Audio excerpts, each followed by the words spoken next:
목소리로 봉독하겠습니다. 시작. 아스돗의 궁궐들과 애굽 땅의 궁궐들에 선포하여 이르기를 너희는 사마리아 산들에 모여 그 성 중에서 얼마나 큰 요란함과 학대함이 있나 보라 하라. 자기 궁궐에서 포악과 겁탈을 쌓는 자들이 바른 일 행할 줄을 모르느니라. 여호와의 말씀이니라. 그러므로 주 여호와께서 이와 같이 말씀하시되 이 땅 사면에 대적이 있어 내 힘을 쇠하게 하며 내 궁궐을 약탈하리라. 여호와께서 이와 같이 말씀하시되 목자가 사자 입에서 양의 두 다리나 귀 조각을 건져냄과 같이 사마리아에서 침상 모서리에나 골상의 방석에 앉은 이스라엘의 자손도 건져냄을 입으리라. 주 여호와 만군의 하나님의 말씀이니라. 너희는 듣고 야곱의 족속에게 증언하라. 내가 이스라엘의 모든 죄를 보응하는 날에 베델의 제단들을 벌하여 그 제단의 뿔들을 꺾어 땅에 떨어뜨리고 겨울궁과 여름궁을 치리니 상하궁들이 파괴되며 큰 궁들이 무너지리라. 여호와의 말씀이니라. 사마리아의 산에 있는 바산의 암소들아 이 말을 들으라. 너희는 힘없는 자를 학대하며 가난한 자를 압제하며 가장에게 이르기를 술을 가져다가 우리로 마시게 하라 하는도다. 주 여호와께서 자기의 거룩함을 두고 맹세하시되 때가 너희에게 이를지라. 사람이 갈고리로 너희를 끌어가며 낚시로 너희의 남은 자들도 그리하리라. 너희가 성 무너진 데를 통하여 각기 앞으로 바로 나가서 하르몬에 던져지리라. 여호와의 말씀이니라. 아멘. 오늘은 아모스서 3장 4장 말씀을 가지고 때가 너희에게 이를지라 라고 하는 제목으로 묵상 나눔하도록 하겠습니다. 먼저 9절로 10절 말씀인데 9절을 봅니다. 너희는 사마리아 산들에 모여 그 성 중에서 얼마나 큰 요란함과 학대함이 있나 보라. 그렇게 말씀하셨습니다. 하나님께서는 블레셋과 애굽의 지도자들에게 이스라엘의 수도인 사마리아 성에 와서 이스라엘이 얼마나 가증스러운 죄를 짓고 있는지 똑똑히 보라 이렇게 말씀하셨습니다.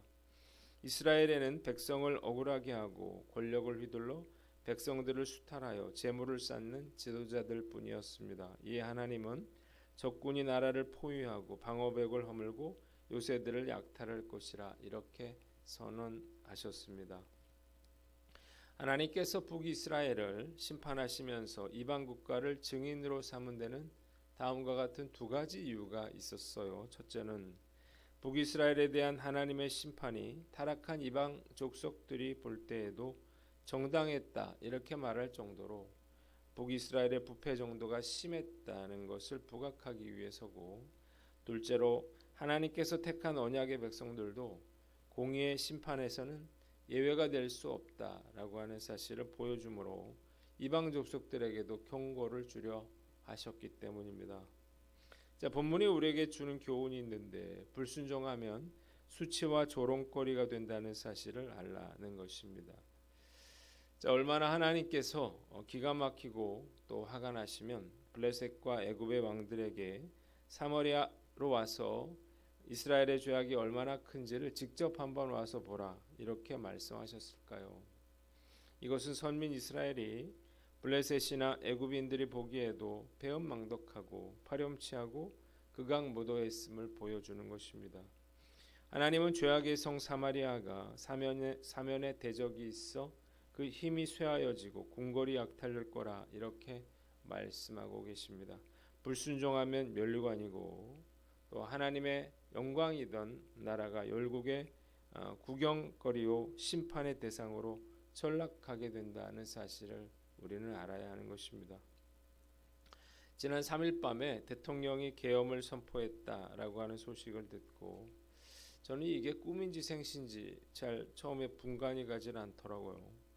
2024년도에 이런 일이 대한민국에서 일어나리라고는 전혀 상상하지 못했기 때문입니다. 1980년도에 내렸던 계엄령으로 인해서 얼마나 많은 사람들이 고통받고 죽어갔는지를 저는 똑똑히 봤고 지금도 트라우마처럼 그렇게 남아 있습니다. 그런데 전시도 아니고 사변이 일어난 것도 아닌데 헬기가 국회에 뜨고 군인들이 국회로 들어가서 창문을 깨고 들어가는 걸 보면서 정말 참을 수 없는 그러한 분노를 느꼈습니다. 만약 이 과정에서 발포라도 일어났다면 정말 온 나라가 극심한 그러한 혼란에 빠져들고 말았을 것입니다. 다행스럽게도 이 계엄령은 즉시 해지됐지만 이 나라가 전 세계에 조롱거리가 되고 또 놀림거리가 되고 말았다는 거예요. 만일 이 일이 하나님으로부터 비롯된 일이라면 그 이유를 우리가 한번 생각해 봐야 하는 것입니다. 이런 일은 우리가 단순히 대통령을 잘못 뽑았기 때문이라 그런 것만은 아닐 거예요. 이 나라가 성적인 타락과 부패함과 우상 숭배로 가득 차 있기 때문에 일어난 일이고 무엇보다 한국교회가 제대로 서 있지 못하기 때문에 일어난 일이라고 저는 생각합니다. 그래서 말씀 앞에서 과연 나는 불신자들보다 확실히 더 낫다 이렇게 자신할 수 있는지 우리 스스로에게 물어야 하는 것입니다. 세상 사람들이 교회를 향해서 욕을 하면서 하는 말이 있죠. 너희나 잘하라, 너희나 똑바로 하라는 말이에요.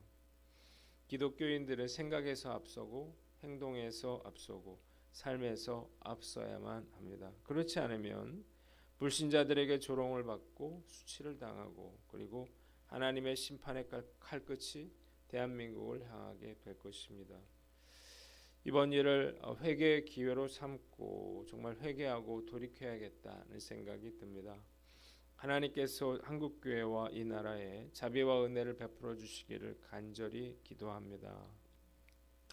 두 번째 12절로 15절 말씀인데 14절 말씀을 봅니다.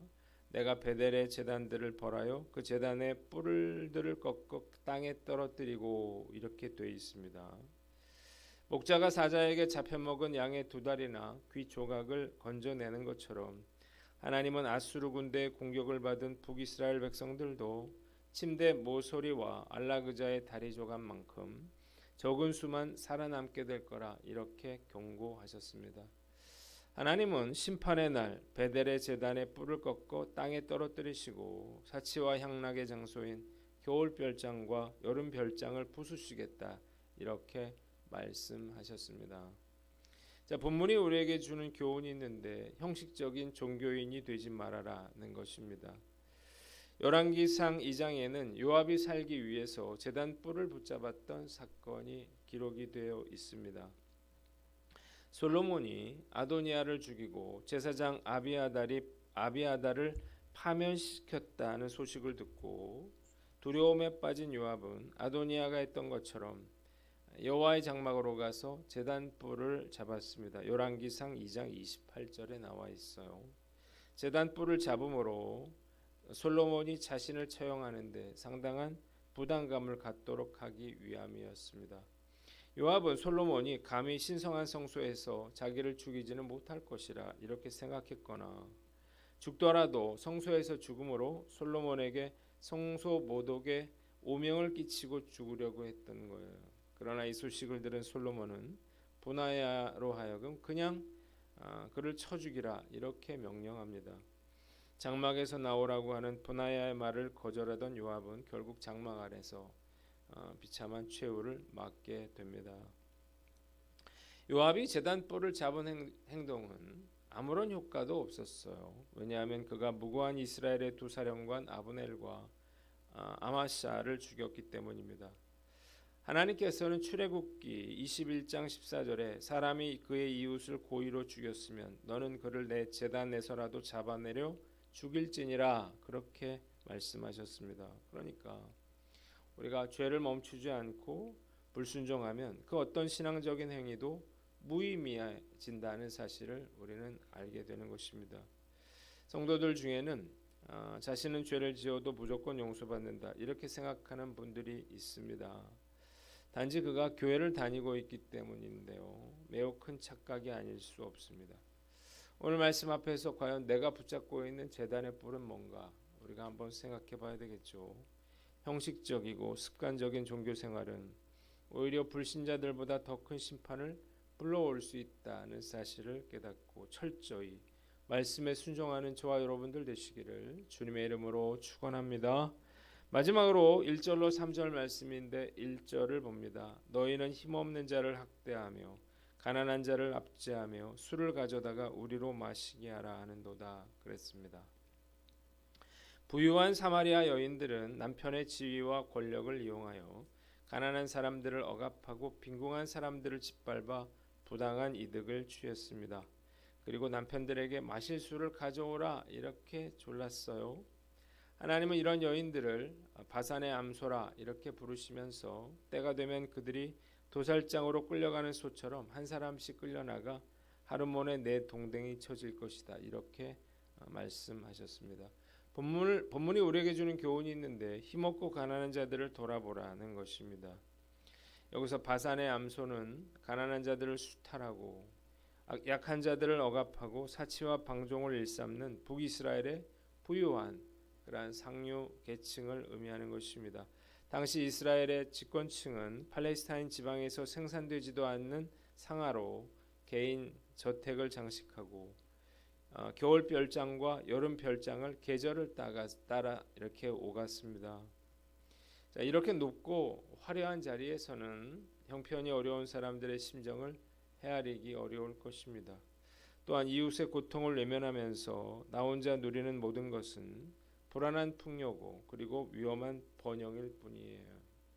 말씀 앞에서 혹시 우리가 가난하고 연약한 이웃을 학대하고 부당한 일을 당하게 함으로 불이한 이익을 도모하거나 이웃의 고통을 외면한 채 나 자신의 만족과 즐거움만을 쫓으며 살고 있지 않는지 돌아봐야 할 것입니다.